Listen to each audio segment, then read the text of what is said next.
Po ang gobyerno, the Justice for Filipino-American Veterans and the Migrant Heritage Commission say that the Filipino World War II veterans will file a lawsuit against the U.S. Department of Veterans Affairs in the next couple of weeks.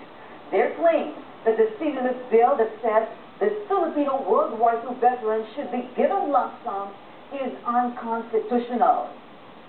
At kasama po natin ngayon mula sa Fairfax, Virginia, si Atty. Arnedo Valera, Executive Director of the Migrant Heritage Commission. He is the lead counsel for the lawsuit. Attorney, welcome back to Balitang America.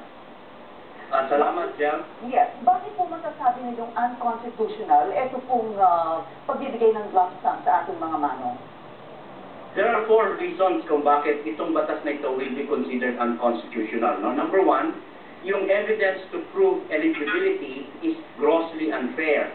Ang reason dyan is makikita mo yung denial of due process kasi ang marerespeto lang na ebidensya is yung nakalagay sa Missouri List, no? Yung tinatawag natin na National Personnel Support Center sa Missouri List. So, grossly unfair kung yun lang ang magiging batayan. Pangalawa, yung quit claim doon sa batas na ito is discriminatory as well dahil it precludes itong mga Filipino war veterans na mag-participate in any other benefits, no?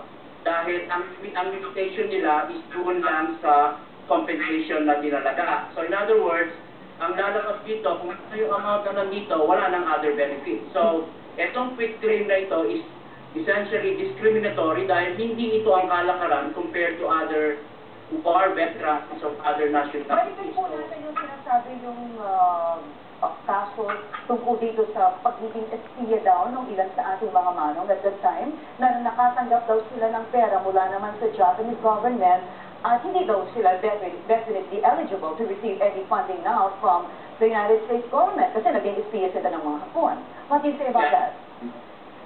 Just side issue yan, no? Pero I think balikan mo ang kasaysayan dyan. The history is that if you recall, noong panahon ni Laurel, in fact, General MacArthur nag-order pa nga yan na collaborate with the Japanese-sponsored government. No? Kasama dyan sina Benigno Aquino Sr. and other high officials. Pero ang importante rito, ginamit ba sila ng pamahalaang Amerika for their favor na makakuha ng information during the war? Kasi ang burden of proof dyan is for the Department of Veterans Affairs na ispiyat nga itong mga taong to. So they will be afforded and they should be afforded due process. So mahalaga yon. Ito po sa pinaglalaban ninyo, itong pagkakaiba ng natatanggap ng mga manong, ng mga veterano dito sa Amerika at saka sa Pilipinas. 15 mil dito sa Amerika, 9 mil lang dun sa Pilipinas. Ano po masasabi niyo tungkol dito? Yan, isa yan sa tinatawag natin bakit discriminatory yung batas dahil wala namang rational distinction between non-citizens na tatanggap ng 9,000 at saka yung citizens na tatanggap ng 15,000. Kasi ang basis for the lump sum benefits should be service, hindi alienage, hindi citizenship. So makikita mo kagad na grossly unfair kagad yung basis na yon. Alright, maraming salamat sa inyo. Attorney Valera, Executive Director ng Migrant Heritage Commission. Samantala sa San Diego naman po, nakipagpulong naman ang mga Veterans Advocate kay San Diego Congressman Bob Filner, malaking taga-suporta po ng ating mga World War II veterans. In today's meeting, the Justice for Filipino-American Veterans and the Migrant Heritage Commission told Filner that they are working on reviving the lobby for full equity. Ipinaglalaban pa rin po nila ang mga monthly pension para sa ating mga veterano. And joining us by the phone from San Diego, California, Art Garcia, National Coordinator for the Justice for Filipino-American Veterans. Welcome to the program, Art. Magandang hapon sa inyong lahat. Yes. Art, how did Congressman Filner react to your move to revive full equity for our Filipino World War II veterans? Anong sabi niya? On the first place, nagpahayag siya ng simpatiya, lalo doon sa mga na-deny, 16,000 Filipino-American veterans. At ibinalita rin niya na at kukumpirmay niya na ipinasa na ng House ang dagdag na 69 million para sa Filipino Veterans Equity Fund. Yung meron tayong tinatawag na lump sum bill, di ba? Sabi nga nila, this is a quit claim. Now, is Filner, despite the $69 billion that you already mentioned, is Filner optimistic that the pensions for the vets will even be tackled in Congress. We're talking about the monthly pensions here, right?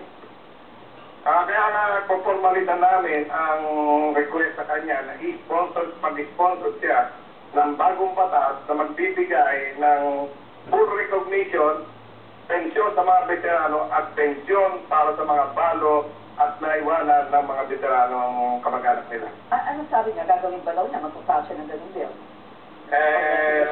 Hindi pa namin na ipapatay yung formal na kahilingan at pag-aaralan pa raw niya. Now, how much money are you proposing that the veterans get per month in this pension proposal that you're talking about? Kung ano natatanggap ng Amerikano, ay yun din ang dapat matanggap ng Pilipino. Naglalaro yan mula 1,200 hanggang 100,000 dolyar sa isang buwan.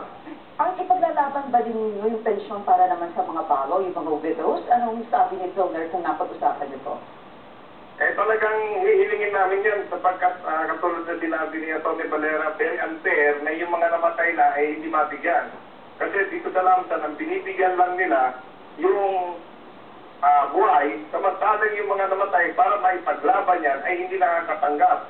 Kaya para doon sa mga iwanan, yun ang ipaglalaban namin na bibigyan sila katulad ng itinasaad nung hindi na ipasang Senate Bill 1315 na may benefits sa mga widow at sa mga naiwanan ng kamag-anak nila. Alright, maraming salamat sa inyo. Thank you for joining us. Maraming salamat din po sa inyong lahat. Maraming salamat. Art Garcia for the Justice for Filipino-American Veterans at mabuhay kayong lahat sa patuloy ng pakikipaglaban para sa ating mga manong. At kapamilya kasama po sa pakikipaglaban ng Justice for Filipino-American Veterans at ng Migrant Heritage Commission ang mga widows ng mga veterano, katulad nga po ng pinag-uusapan namin. Currently, the lump sum law only awards benefits to widows if their husband died after the law was passed on February 2009. The advocates say this excludes the majority of widows. They believe this is unfair, this is unconstitutional. Now, if you are a widow of a Filipino veteran and want to join the fight for benefits, please contact the Justice for Filipino-American Veterans at phone number 213-241-0995 or email unrecognizedvet@yahoo.com.